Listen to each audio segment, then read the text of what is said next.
G'day everyone, it's Heath, one of the co-founders here at You&Me Personalised Property Services, the buyer's agency made for you. Here with the wonderful Tiff, head of acquisitions in Queensland. G'day Tiff. Hello. Hello. A big question we always get, and it's across any large uptake in property or increase in value, and it's, have I missed the boat? It's one of the big questions we get, and my factful but comical answer to that is always, well, if you bought in 1960, you'd be happy now. If you bought in 1980, you'd still be happy. My point being is property's a long-term game. Don't come into property expecting to make it overnight. Keep it for a long term, and historically, property doesn't lose value. But more importantly, people want to get in without losing short-term money.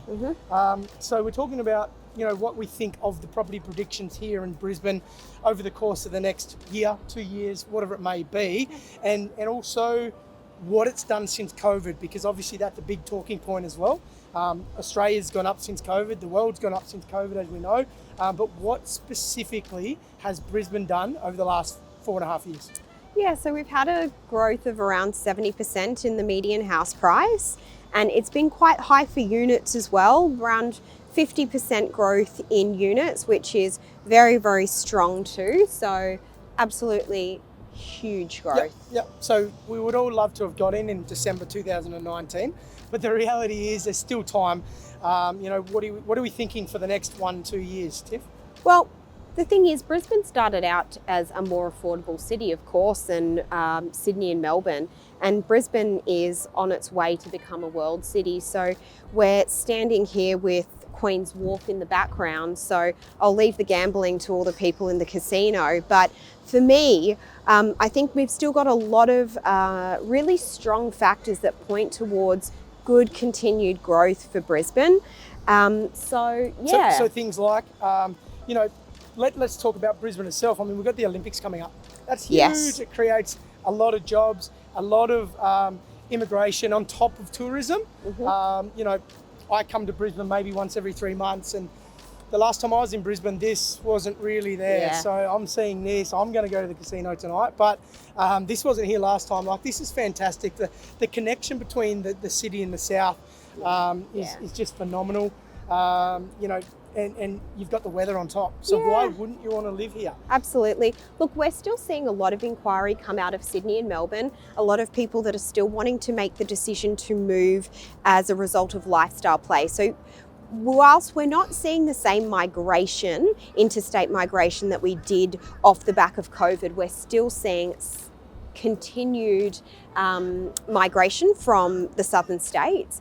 In addition to that, we've got obviously a huge crisis here, unaffordability crisis, and so that's continuing to drive up prices because supply demand.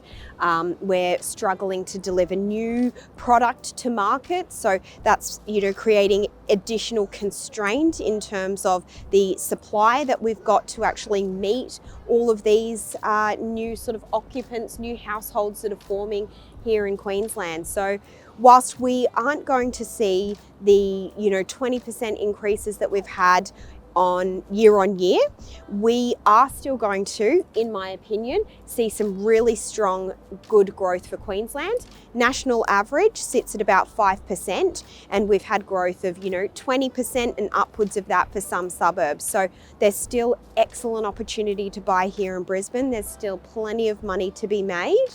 And my suggestion would be to do it as far out from the Olympic Games as possible, so that you can ride that sort of coattails, ride the wave, and really get that uplift as all of these infrastructure projects start coming to fruition and the games start to become a more real thing.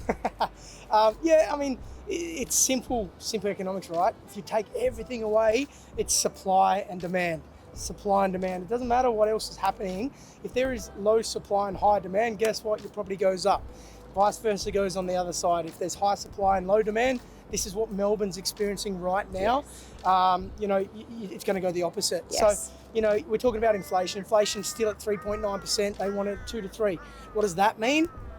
Predictions are that I think there's going to be There's going to be 2 or 3 interest rate cuts over the next year. What does that mean? It means that the bank's going to lend you more money.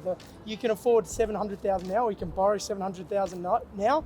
The basis points go down, you're able to borrow more. They go down again, guess what? You're able to borrow more. What does that do? It puts more more demand pressure on the supply, and you've got more buyers in the market trying to accumulate the same amount of property that's already here. Obviously there's going to be buildings, but they take a year, they take 2 years. When new suburbs come in, again, new projects come in, they take a year, they take 2 years. So over the next 1 year, I just see that there's going to be another bit of a spike in the market as well, and we'll be in for a nice little show to the Olympics. So guys, if you want to know more about Brisbane, Tiff's your lady. If you want to reach out to us, you can contact us via social media, phone, text, cup and string if you need to, but we would love to see you, we'd love to hear from you, how we can help you.